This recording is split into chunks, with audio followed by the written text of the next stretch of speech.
So some of you know, some of you don't know, but South Africa brought a case against Israel to The Hague, all right?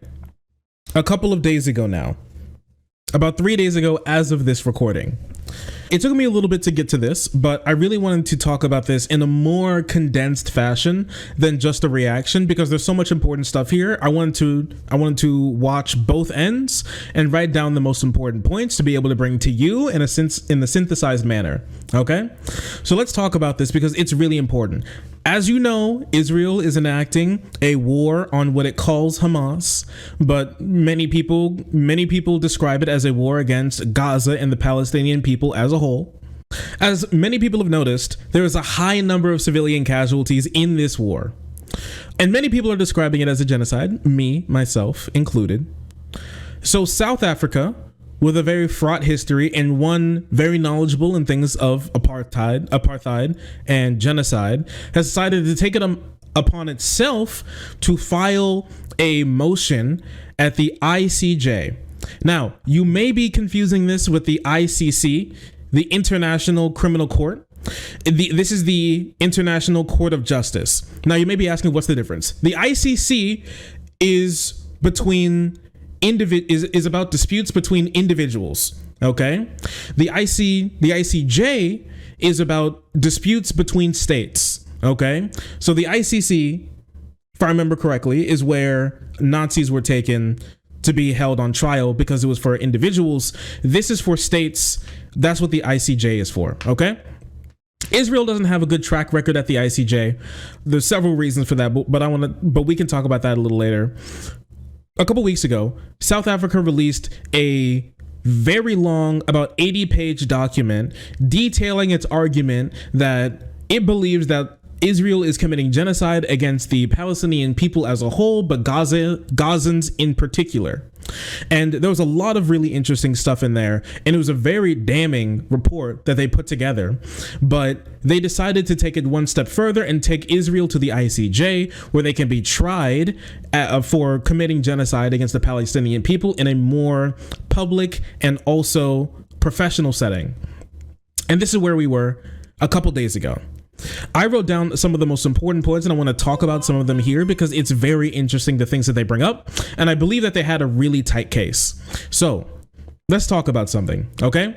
One real thing that you need to understand is that what South Africa is arguing for right now is not actually a ruling on whether or not Israel has committed genocide against the Palestinian people, Gazans in particular, right now. What it's asking for is provisional measures. A full-on ruling about whether or not Israel has or is committing genocide against Gazans is something that won't come for years, okay? And so they wanted to take a more faster track method, which is asking the court to rule on the probability of Israel committing genocidal acts that would then lead to the court ruling basically an injunction on Israel to commit more crimes in the future so we can process whether or not Israel has committed crimes, right? This provisional measure, if it fails, they're not going to move forward with it. If it succeeds, then they're going to get something of the ICJ telling Israel that it is very plausible that it's committing genocide, and there's a very real possibility that irreparable prejudice is what it's called, is being committed against Gazans, and they need to stop. It'd probably be the most well-respected, largest body to claim that Israel is committing, at least have a probability of committing genocide, and they need to stop. It would be a huge blow to the Zionist movement when it comes to its obliteration of Gaza and Gazans. Okay? That's what's going on right now. All right? And another thing we need to understand is that every country has an obligation to stop genocide wherever, whenever, if it notices it. That's the obligation that the UN puts on other states, that it has not only a right, but an obligation to intervene. So everything that we're going to go over right now is something that every single state has access to understanding, but did not choose to bring a genocide case against Israel until this moment when South Africa alone in the world has. All right. So you can just keep that in mind. One of the first points that South Africa brings up in their case when they argued it, and it begins with South Africa's Minister of Justice, basically our version of like the head of the DOJ. Okay. That's basically the analogy to what this person is, okay? They said that Israel's occupation of Gaza is real and detrimental. He basically outlines how Israel controls Gaza's internet, their water, their food, the movement in and out of Gaza, the movement in Gaza, like how people move in Gaza, the water, the air, every single thing. And when I say water and air, I mean like leaving through the sea or leaving through the air, all of the getting close to the border in general, all of this is stuff that Israel specifically controls. That's what they laid out. And these are things that South Africa is saying, not just me. Okay. I'm just so you understand, I'm reiterating what these parties have said. And then I'll let you know when I'm giving my opinion. All right. And he also laid out that October 7th, the attack on them cannot justify genocide, no matter how bad Israel wants to claim that it is. And I feel like this is a good point to bring up, because the first thing Israel does once they get to respond is talk about how bad October 7th was, instead of how good they're treating Gazans, which I think is a bit telling, but that's just me. And this is an important point to bring up when it comes to the occupation thing, because if it's found that Israel is actually occupying Gaza, then the whole retort that people who are more pro-Israel like to give, which is that Israel has the right to defend itself, when it comes to international law, that would just be false. And that's a big thing that Israel wants to like avoid here, and something that they may not be able to avoid even now, because the World Court was actually holding hearings about Israel's occupation, right? This is what I mean when this is what I mean when I say they don't have a good track record about this type of stuff right now, because they've already been brought to the ICJ before about this occupation. If it's ruled that they do actually have an occupation over Gaza, which I believe it's a pretty strong argument that they do, then they actually don't have a right to self-defense, because you can't defend yourself against people that you're occupying. That's just harming somebody that you're occupying. If you lock somebody inside of your basement and then you like shoot at them when they try to attack you to get out of the basement, you can't say that you're defending yourself, because you've put them in a situation where they have to do the defense. So internationally, when it comes to laws, they actually wouldn't have a right to self-defense there, which is another big thing that Israel claims that they have, which justifies what they're doing in Gaza. He goes on to say that Israel is committing the largest bombing campaign in modern history. And Israel's committing genocide, by their estimation, in several different acts. The first of those genocidal acts that they're committing is mass killing. He lays out that 23,000 people in 3 months as of this recording have died. 7,000 are missing. He says that there's no safe place in Gaza whatsoever, and that there are 6,000 bombs being dropped on Gaza. Okay, a place the size of like broader Chicago every single week. And out of those 6,000 bombs, 600 are 2,000-pound bombs, some of the largest conventional bombs that we make generally, that can just be dropped anywhere. Dumb bombs, most of them, are dropped on areas that Israel specifically deemed as safe areas. And all of this bombing has led to, in just 3 months, 1% of all Gazans that exist in the area dying. 1% of the entire population is dead right now due to this type of bombing. And just to put it into perspective of the United States, that would mean that if that was translated to the United States, that would mean that like Canada or Mexico or something has killed off at minimum 3.5 million Americans in 3 months' time. 3.5 million. Okay?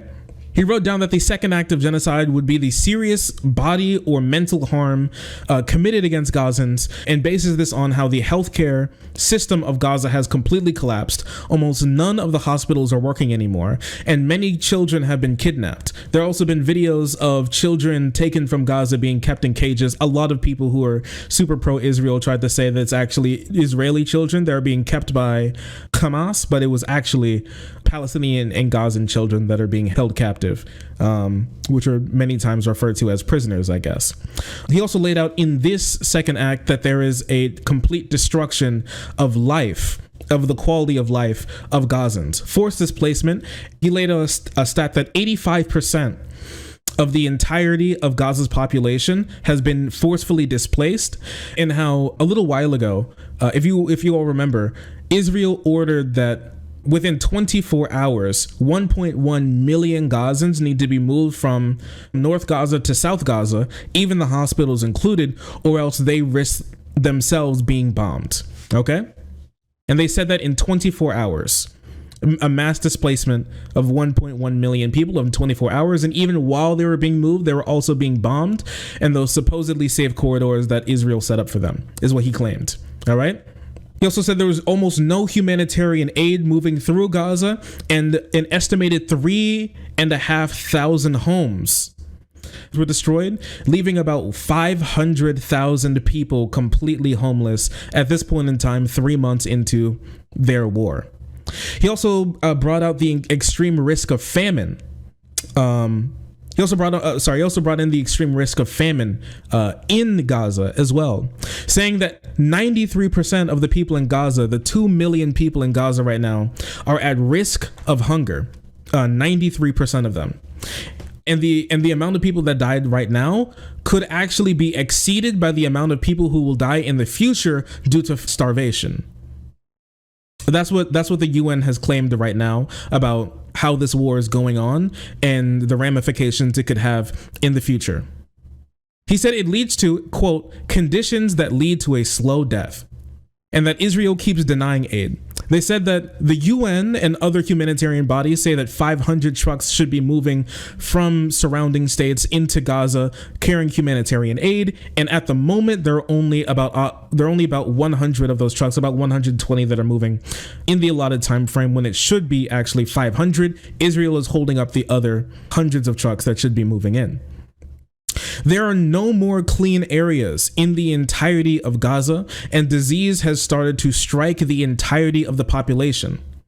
And by UN estimates at the moment, disease in the area, things like the flu and diarrhea and other diseases have jumped 2,000% in just 3 months. He said, in quote, the healthcare industry is completely obliterated in the area. He said crimes, and then we move on to another lawyer, an Irish lawyer that's representing South Africa in their accusations of genocide against Israel. She went on to say that crimes against women and babies have been skyrocketing, and that there are calculated measures put in by Israel to prevent births. She went on to say that the UN expects 180 births a day to happen inside of Gaza.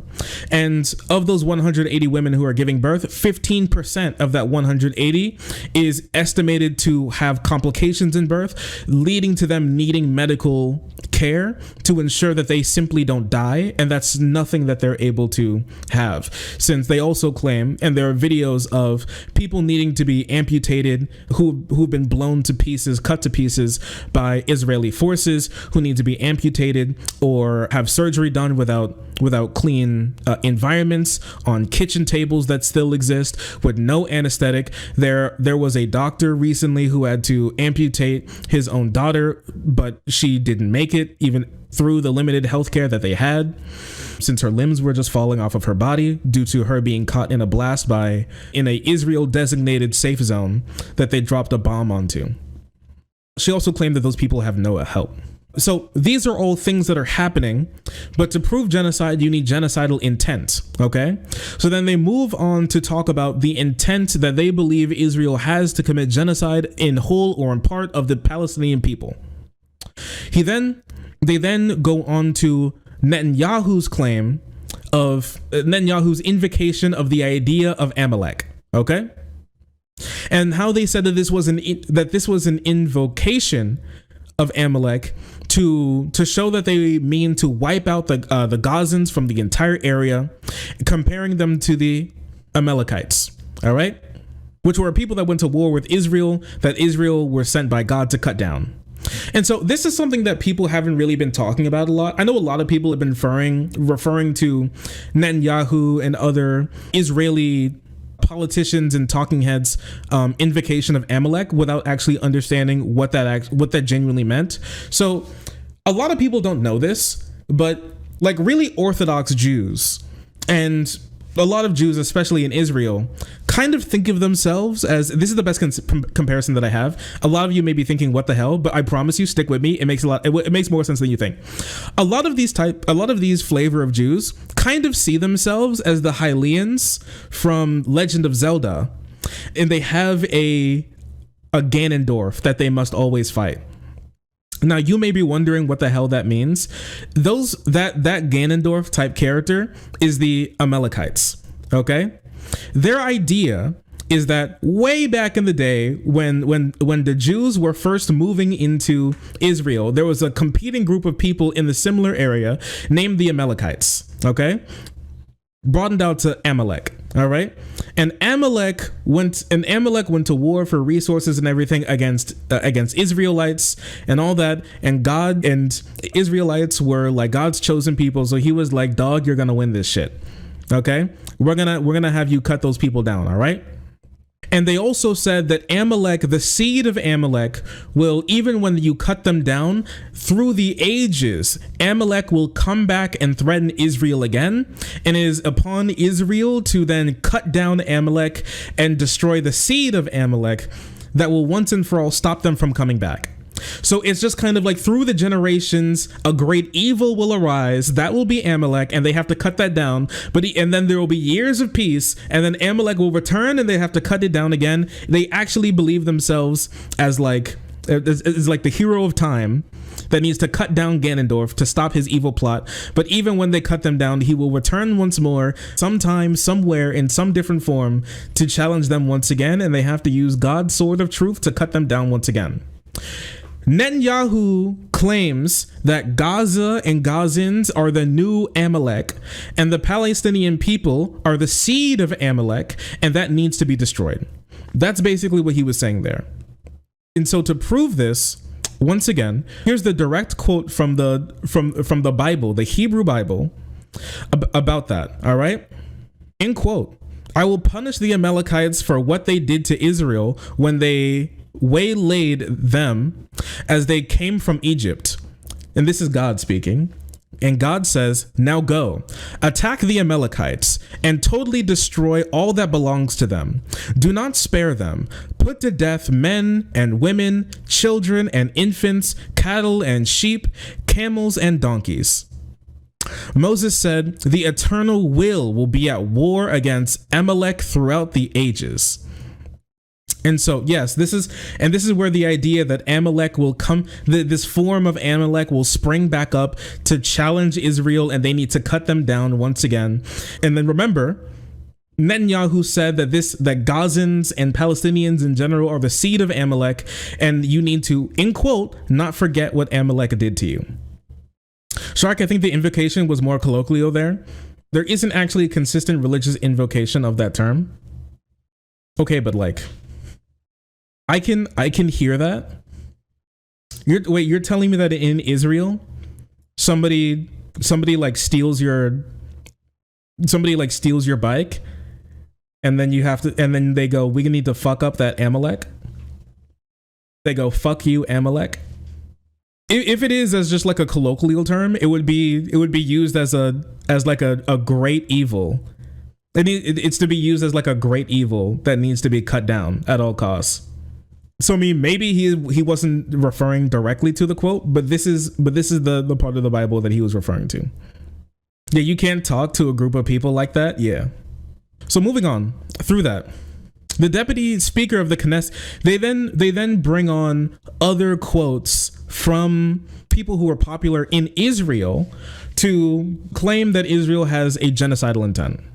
No, but there isn't a popular religious narrative about Palestinians being Amalek used to mean a people who have done a great crime to you. I'm not saying this isn't a genocidal statement. Okay, I completely get that, but like, I don't believe a lot of people refer to their enemies. I don't think a lot of like Israelis or these type of people refer to like their enemies as Amalek that often, and that's why this statement stands out so much, because it's something that people don't say. People don't say stuff like that. Okay, when you say stuff like that, people go, "What the hell are you talking about?"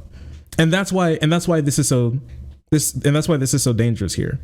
And so the fact that there's no just like normal narrative like that about Palestinians being like that is what makes this head of the government saying something like that stand out so much. I get it. Thank you. I get it. He quoted the deputy speaker of the Knesset saying that they need to erase Gaza. The defense minister said that there needs to be, in quote, no food, no water, no fuel. We are fighting human animals. He also went on to say, quote, we need to eliminate everything and reach all places. He also goes on to say that the systematic dehumanization of Gaza and Palestinians in general has been rising in Israel, especially amongst the government as a whole, and the invocation for people to commit crimes against Palestinians, and that these people need to be wiped out, and that one single punishment must be enacted against Gazans: to die quickly through bombing, or die slowly through dehydration or hunger, but no less to die, period. All right. The president, Herzog, said, quote, no innocent civilians are in Gaza, and we need to push completely this time to break their backbone. He quoted the Minister of National Security to say, quote, everyone who celebrates or hands out candy is also a terrorist and must be destroyed. They showed a video of the IDF singing a song that they made, saying that they need to wipe the seed of Amalek, and that there are, quote, there are no uninvolved civilians. They were singing a song with those phrases specifically. He also said that the IDF love to record what they call snuff videos, in quote, snuff videos of themselves destroying residential areas, and then showed some pictures and videos of IDF soldiers dancing and having fun as they set off bombs in residential areas where they level entire neighborhood blocks in a single blow. Just like that one video where that one IDF officer was like, yo, my daughter, it's your birthday. I'm going to blow up this residential neighborhood for you. Happy birthday. We're going to kill as many Palestinians as possible. That guy actually died. I have no opinion on him dying after he did that, but I will say his ass is dead. It's crazy stuff. Is his daughter okay? I have no clue. She was still in Israel. She was still in Israel. All right. One of the craziest things that I actually found out while I was doing some research about some of the stuff that he was bringing up was that he claimed that Israel invited a war criminal who engaged in mass killings of 107 Palestinians in 1948, who already agreed to a peace agreement that lived outside of Jerusalem. Ezra Yalin. Yeah, that guy. He partook in a literal mass slaughter of Palestinians who already agreed to a peace deal with Israel on the outskirts of Jerusalem in 1948. They invited that guy who they're holding up as a hero to speak to soldiers and civilians. And he said, end quote, if you have an Arab neighbor, shoot him. They are human animals and they cannot live. Women and children, erase their memory. He went on to say some other stuff, but that was the most important thing in the speech. Him literally telling Jews in Israel that they just simply need to go out. There's a guy who's sponsored by the Israeli government that they said needs. They probably looked at his speech and knew what he was going to say, but he said, like, in quote, if you have an Arab neighbor, shoot him.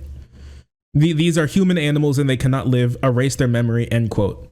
They went on to claim that the genocidal intent is understood and being put into practice by the IDF and normal civilians. They didn't even get into the killings of Palestinians in the West Bank or Ben Gvir sending out guns to average Israelis to shoot their Arab neighbors in the West Bank. They didn't talk about any of that. They didn't even bring up any of that here when they were bringing their arguments against Israel. But that's also something that they brought up.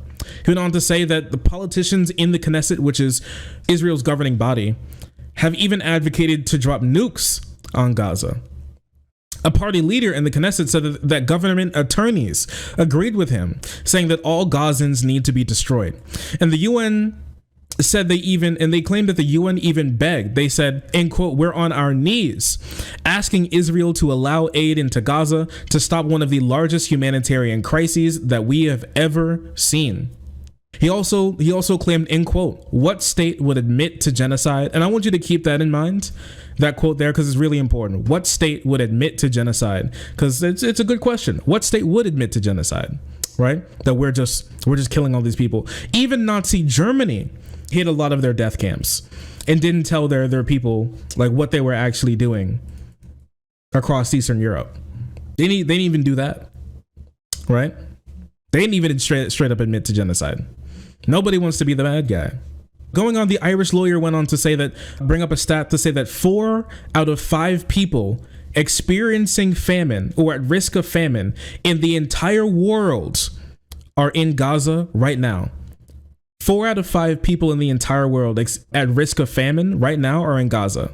And that 48 mothers and 117 children are killed every single day. Entire bloodlines have been erased, she claimed. A new acronym has even been invented. WCNSF. Wounded Child, No Surviving Family. Because there's just that many children out there who have had their entire family line completely obliterated through Israeli strikes that have no surviving family whatsoever. She said ceasefire calls have been ignored, and Israel is engaging in systematic stripping, beating, and humiliation and torture of men and boys while recording it. These are some things that we've seen where they take men and boys that they've captured, strip them down to their underwear, beat them, and force them to sing pro-Israel songs as they record and laugh at them, spit on them, force them, kidnap people, force them to sing songs, beat them, things along those lines. Right? There have been recordings of IDF officers doing it. It was even a little bit of a TikTok trend in Israel for people to like pretend that their hands are bound together and bob their heads as they were like singing a song as they forced some of the captured and tortured Palestinians to do for their amusement. Right? She claimed that education has been completely obliterated in Gaza, and that due to this, hundreds of thousands of children in the area have no access to education anymore. Teachers have been systematically killed as well, leading to no future for Gaza besides more radicalization. The court has ruled that irreparable prejudice is grounds for a genocide ruling in previous cases, and that irreparable prejudice is being enacted against the Gazan people, and that aid is no longer even truly possible anymore. She ended her speech with an incredibly powerful, in my opinion, visual that she gave that I want to show to you. Safe space in Gaza, and the world should be ashamed. Madam President, members of the court, in conclusion, I share with you 2 photographs. The first is of a whiteboard at a hospital in northern Gaza, one of the many Palestinian hospitals targeted, besieged and bombed by Israel over the course of the past 3 brutal months. The whiteboard is wiped clean of no longer possible surgical cases, leaving only a handwritten message by a Médecins Sans Frontières doctor which reads, "We did what we could. Remember us." The second photograph is of the same whiteboard after an Israeli strike on the hospital on the 21st of November that killed the author of the message, Dr. Mahmoud Abu Nujayla, along with 2 of his colleagues. Just over a month later, in a powerful sermon delivered from a church in Bethlehem. Here, we'll leave that there. So yes, two really big quotes. One from a surgeon who left a message for people to remember the work that they did trying to save people being killed in Israel's onslaught, and a church in Bethlehem that was bombed on Christmas Day last year, about asking people, where were you when Gaza was going through a genocide? And so after that, there was some more talk on. There was another lawyer that came up for some more talk on how South Africa has the jurisdiction to be able to bring this type of case. More procedural type stuff. But that was the hard hitting, largest claims and most important things that I believe South Africa brought up when it was making their case that Israel is committing genocide and they need a provisional measure to save Gazans from irreparable harm, because Gazans have been let down by the world. Bosnians were let down by the world. People in Rwanda were let down by the world when nobody stepped in, and they don't believe they should be let down any longer. All right. So that was the biggest things in South Africa's claims. I think it was incredibly convincing. Obviously, some things relied a lot on rhetoric, and I really wondered what Israel was going to do when it was their turn to respond a day later, right? And surprising no one, what Israel did was begin by blaming Hamas for everything. So let's go through this, okay? Between South Africa's accusations against Israel in the UN and Israel's statement to the court, Netanyahu came out to say specifically that there's no war on the Gazan people. It's only Hamas that they're going to war with. They love the Gazan people. They don't want harm to the Gazan people, and they want to live in harmony with the Gazan people for as much and as long as everybody will allow them to. And they only want peace and prosperity with the Gazan people and Palestinians in general, and that's literally it. He said that the day that Israel was making their... So he said that the day that South Africa was making their claims against Israel, I feel like it was strangely timed in that way, but that's just me. Okay? The lawyers begin with referring to October 7th, Hamas's attack, and also talking about refugees. They said that, listen, October 7th, the attack last year was really bad. All right. And we needed to respond. We needed to do something. And what we needed to do was destroy Hamas. Now, this doesn't mean that we get to commit genocide, and we're totally not committing any genocide whatsoever. But we needed to do something because it was really bad. They spent almost the entirety of the first half of their argument basically laying out how bad Hamas's attack on Israel was.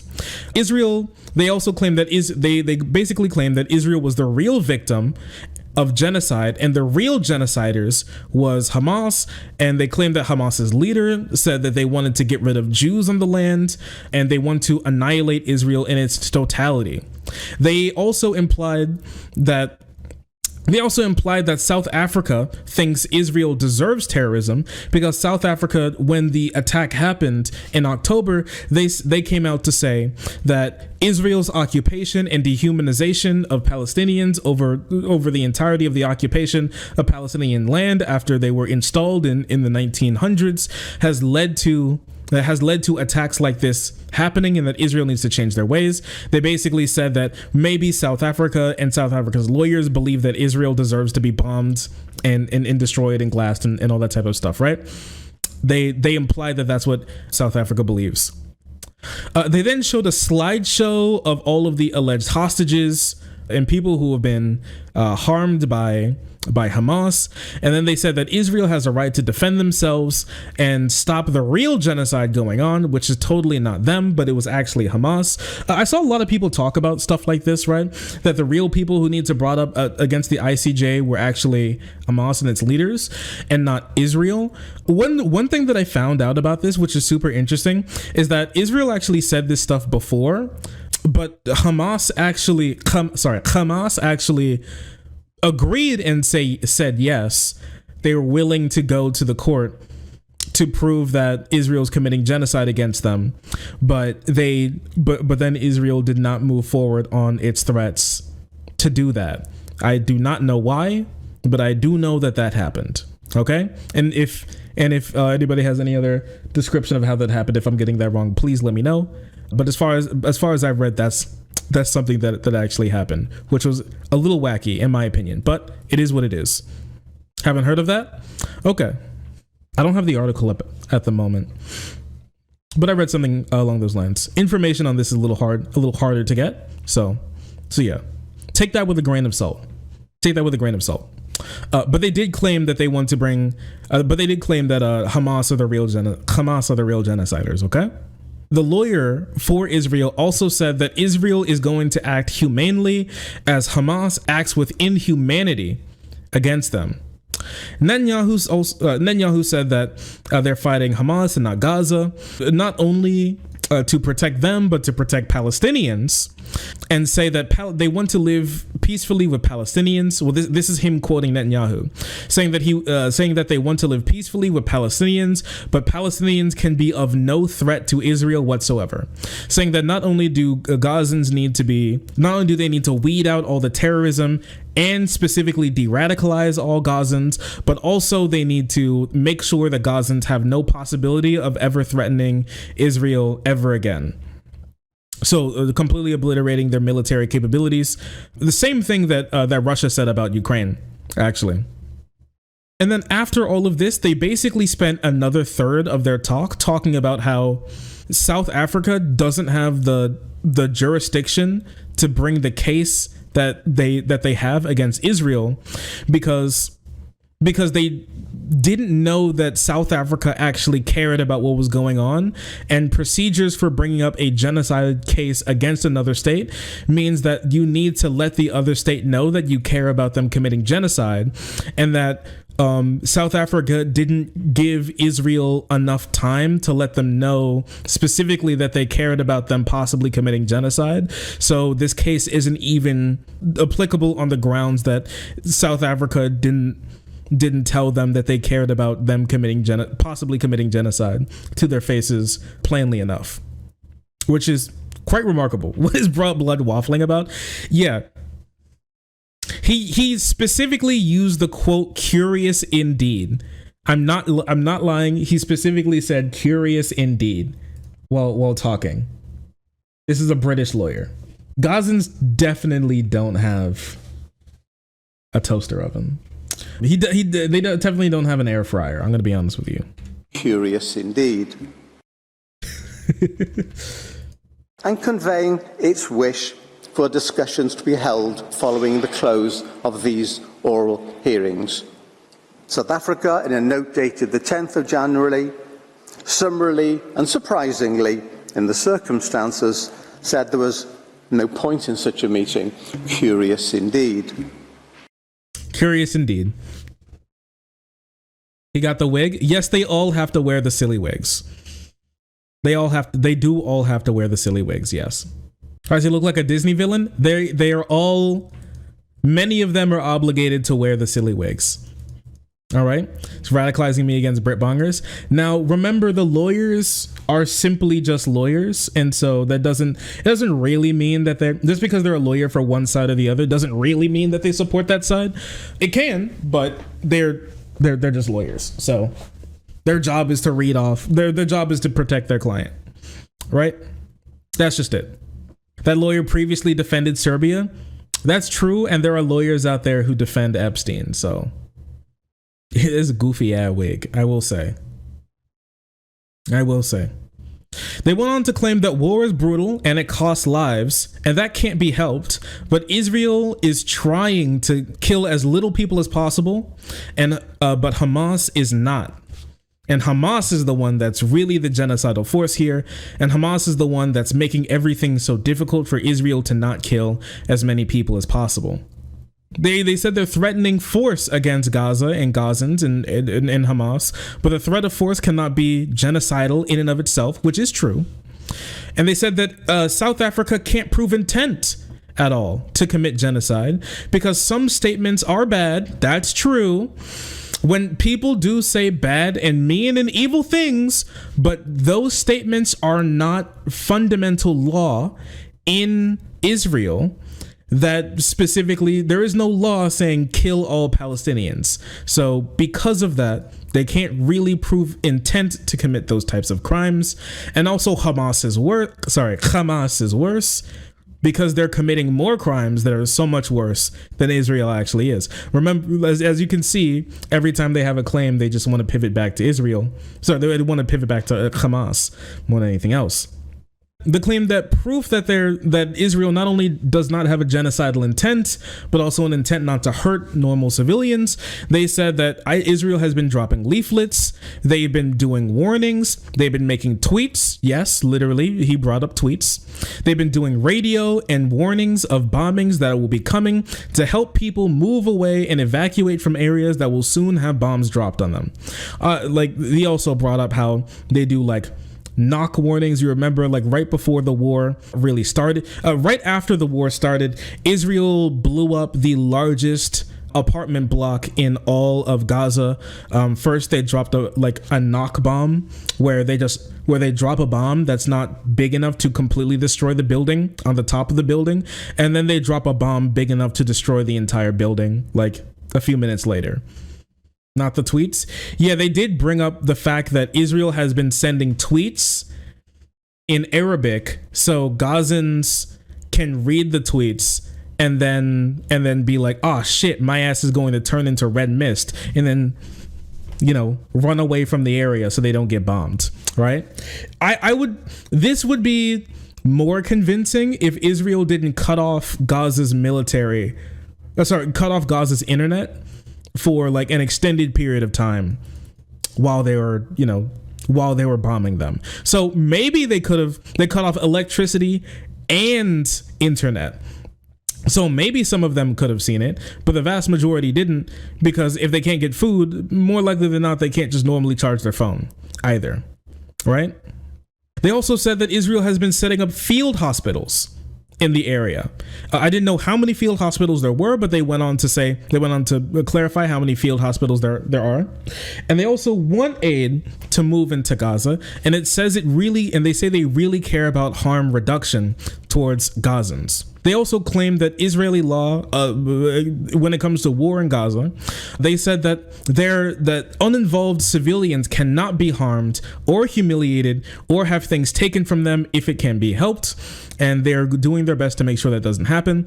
Now, my thing is that this would be a lot more convincing if Israeli nationals and people high up in the military command and also the leaders of the entire state didn't say that there are no uninvolved civilians. Now, sure, don't harm any uninvolved civilians would be way better if you didn't already say that there are 0 uninvolved civilians, so there would be 0 people in Gaza that actually would fall under this classification of people who shouldn't be harmed, meaning that it is possible and okay for everybody to be harmed, which I just think is curious in my personal opinion. They said that Hamas is using human shields and that Gaza must be not only de-armed but also de-radicalized to make sure that they can accurately and holistically live in peace with Israelis. All right.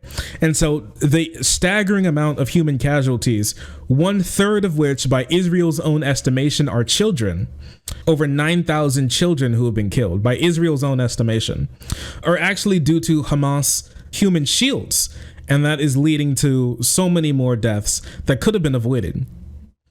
And he also went on to say that if you're wondering if he tries to justify the comments from the higher ups inside of Israel, he does actually. And he goes on to say that, listen, those comments, I agree. They're bad. They're really bad. But you have to understand, Hamas is so much worse. And those comments were made from, quote, anguish, unquote. And that's just normal rhetoric in war. That's just how he basically made the locker room talk argument for saying that Gazans need to be, for people in the higher up in the Israeli military, legislative and executive positions of power. They basically said that it was locker room talk when they said that they wanted to kill all Gazans. He literally said that it's just wartime. It's just normal wartime rhetoric, and they can't be taken seriously. Boys will be boys, or I guess in his opinion, Jews will be Jews, I guess, or something weird stuff, strange stuff in my personal opinion. But that is the argument that the lawyer made. And right after he makes this claim, he tries to continue it on, but then he actually lost his papers. He actually lost which papers he was supposed to read. And then he started searching for the papers while he was up talking to the judges. And then he had to talk to the rest of the council to be like, yo, you got these papers? And then he had to skip forward to be able to find, because they were looking for the papers for a couple minutes. So it was kind of disjointed for a bit, but then they found the papers and they ran it over to him, and then he was able to read them off again. It was actually a really weird thing. Anyways, they moved on to say that urban warfare is incredibly difficult, and that booby traps, ambushes, and 2,000 Hamas missiles that have fallen on Gaza are a cause of a lot of, if not the majority of the damage going on in Gaza right now, and not actually Israeli indiscriminate bombings of civilian areas. All right. They went on to say that they went on to say that Hamas is using civilian infrastructure and also tunnels under residential areas that compels Israel to bomb all of those areas, and forces them to commit those, and forces them to turn civilian infrastructure into dust, so it will not be used anymore by Hamas. All right. They showed videos where they claimed they saw Hamas operatives working out of UN schools and things along those lines, which is why they needed to bomb so many hospitals, and why almost no hospitals in Gaza are working anymore, and why almost no hospitals are working in Gaza anymore. Okay, but we'll wrap around to that here in a second. They said that they made safe civilian corridors, and that Israel actually gave 3 weeks for North Gaza to evacuate, and not 24 hours. And they said that South Africa was lying about the 24-hour claim. So here's the thing. You will remember when we covered Israel telling all of North Gaza to evacuate to South Gaza, okay? And there were large claims that there were 24 hours given to evacuate from North Gaza to South Gaza. The lawyer claimed that Israel actually gave 3 weeks to northern Gazans to evacuate, and not 24 hours, but that doesn't make any sense, because that would mean that they gave the call for Gazans to move south before October 7th, because the attack was on the 7th, and they claimed that Gazans need to move south on the 13th. Now, I haven't been in college for a little while, and correct me if I'm wrong, but that's not a 3-week time frame between 7 and 13, is it? I don't believe that's true. That doesn't make much sense, unless that they were planning to bomb northern Gaza a little while ago, 3 weeks beforehand, and then they gave another warning 24 hours after. I argued with some IDF motherfucker on Discord, and he said that they've been warning for weeks. That would mean that they had been warning since before the attack on the 7th, which I personally believe does not make much sense. I have a math disability, I couldn't tell you. Maybe the lawyer does too. The warning was for the ground invasion, which started on October 27th. And that's a different warning than the one telling them they need to move in 24 hours. It did say 24 hours, but it ended up taking a couple weeks. So they did tell them that they need to move in 24 hours. That did happen. They just changed their mind after they said it. After they gave like 1 million people a complete shock. They gave them a completely different. It's like a cop that's like, hands up, hands behind your head, get on the ground, turn around, or I'll shoot you. One of those type of claims. One of those type of orders, and then wonders why everybody wants to sue him for wrongful death.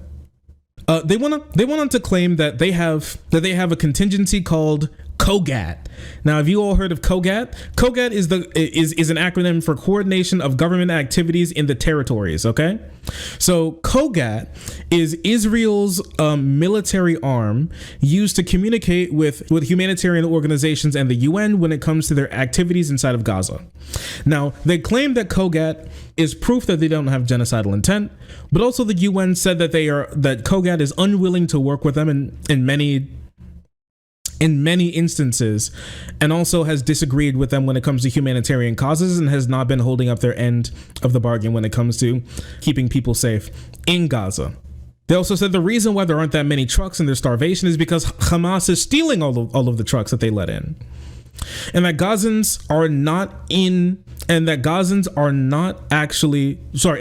don't actually have the right to freedom from military intervention. So the UN says that civilians have a right to not be subjected to military operations. Israel's lawyers said that no Gazans have a right to not be subjected to Israel's military operations, and so no Gazans are in the position to have the right to be free from irreparable harm from Israel. They said that all of the harm is actually coming from Hamas, and Israel is not doing anything wrong, and those bombs being dropped on them are all Hamas's faults because they just had to bomb them when they were in the school while other human beings were there. Israel said they also said they let Gaza have since December 21st. They said they allowed Gaza to have supplies to make bread, and that they allowed 70 to 100 trucks appear now after the war carrying supplies for them to be able to make bread, so to stop some of the hunger for thousands of people with a population of 2 million. They said that since destroying almost every single hospital in Gaza, they've actually set up 6 field hospitals since December. My bad. They set up 4 field hospitals, and they're setting up another 2 field hospitals that are planning to be set up soon.